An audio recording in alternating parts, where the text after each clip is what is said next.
Hello નમસ્કાર વિદ્યાર્થી મિત્રો તારીખ 15/2/2025 રોજ લેવામાં આવનાર એકમ કસોટી ધોરણ છે 6 વિષય છે સંસ્કૃત। તો તેના પેપરનું સંપૂર્ણ સોલ્યુશન આપણે જોવાના છે। તો આ વિડીયોને અંત સુધી જોવાનું ભૂલતા નહીં। ચેનલ ઉપર પ્રથમ વખત આવેલા હો તો ચેનલને જરૂરથી સબસ્ક્રાઇબ કરી દેજો। તો પ્રશ્ન પહેલો છે કે આપેલા વિકલ્પોમાંથી સાચો વિકલ્પ પસંદ કરીને જવાબ લખો। એમાં પહેલો પ્રશ્ન કે મસ્તકસ્ય અધઃ ખાલી જગ્યા અસ્તિ, તો આની અંદર જવાબ આવશે મુખમ। બીજું છે કે દક્ષિણ હસ્તમ અર્થ શો થાય છે, તો એનો જવાબ આવશે જમણો હાથ। ત્યારબાદ પ્રશ્ન 3 છે કે હું હિમાલય ઉપર વસું છું, ગંગાને ધારણ કરું છું, મારે 3 આંખો છે, હું કોણ છું? તો એનો જવાબ આવશે મહાદેવ શંકર। ચોથું છે કે રાજીવસ્ય વિદ્યાલય કીદર્શ અસ્તિ, તો જવાબ આવશે વિશાલઃ। પાંચમો પ્રશ્ન છે કે સત્પુરુષો કઈ 3 બાબતોમાં એકરૂપ એટલે કે સમાન હોય છે? તો એનો જવાબ આવશે મન, વચન અને કર્મમાં એકરૂપ જોવા મળે છે। ત્યારબાદ પ્રશ્ન 2 છે જેની અંદર આપણે ખાલી જગ્યા પૂરવાની છે। પહેલું છે કે શસ્ત્ર ધારકમ ખાલી જગ્યા ધારકમ, તો જવાબ આવશે શાસ્ત્ર। બીજું છે ખાલી જગ્યા અહમ ક્રીડાંગણે ખેલામી, તો જવાબ આવશે વિરામ સમયે। ત્રીજું છે કે અહમ ખાલી જગ્યા નૃત્યામી, તો જવાબ આવશે વર્ષાકાલે। ચોથું ચિત્તે વાન્યા ક્રિયાયામ ચ ખાલી જગ્યા એકરૂપતા, તો જવાબ આવશે સાધુ નામ। પાંચમું છે કે અહમ પુસ્તકાલયે પુસ્તકમ ખાલી જગ્યા, તો જવાબ આવશે પઢામી। પ્રશ્ન 3 છે કે નીચેના વિધાન ખરા છે કે ખોટા એ આપણે જણાવવાના છે। પહેલું છે કે દંતાહ ભોજન કરતી વખતે ઉપયોગી છે, તો આ વિધાન સાચું છે।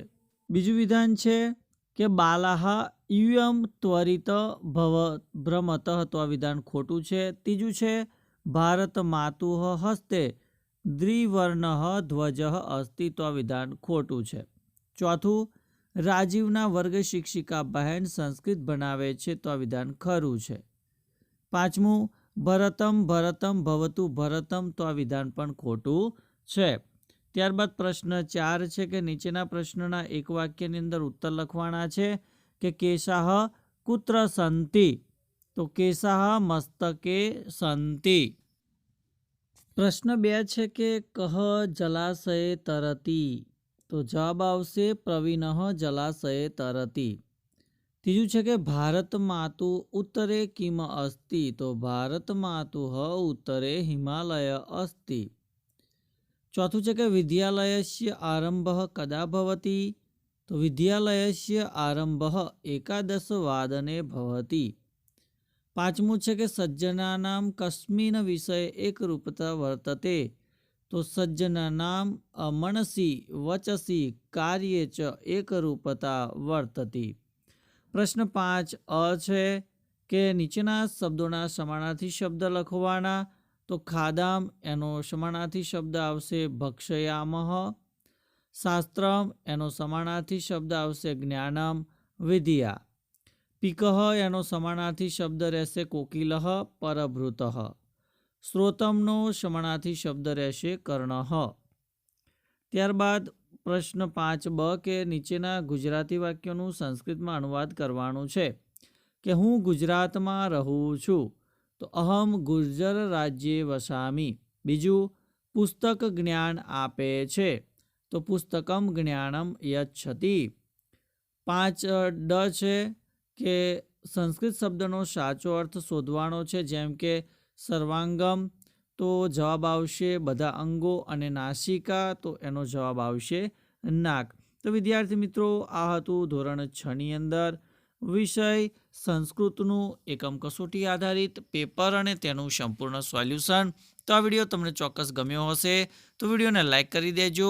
આ વિડીયોની લિંકને તમારા અન્ય મિત્રો સુધી શેર કરી દેજો અને ચેનલ ઉપર જો પ્રથમ વખત આવેલા હો તો ચેનલને સબસ્ક્રાઇબ કરી બાજુમાં આપેલ બેલને પ્રેસ કરી દેજો, જેથી આવનાર તમામ એકમ કસોટીના પેપરનું સંપૂર્ણ સોલ્યુશન સૌપ્રથમ તમારા સુધી પહોંચતું રહે. Thank you. આભાર.